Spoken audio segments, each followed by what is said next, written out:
Farmer has a tall corn plant, but he does not know if it is homozygous dominant or heterozygous. He crosses it with a short corn plant. Sa ani nga situation, nakoy tall nga corn plant, but unknown ang iyang genotype. Gitest cross nako siya with short corn na homozygous recessive.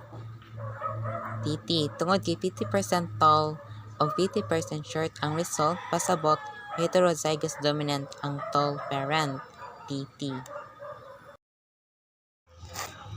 A gardener has a purple flower but it's unsure if it is pure purple. The flower is crossed with a white flower. Dinhi nga situation, gitest cross nako ang purple flower with white flower nga homozygous recessive. Ang result kay equal ang purple ug white. Mao ang purple parent kay heterozygous TT.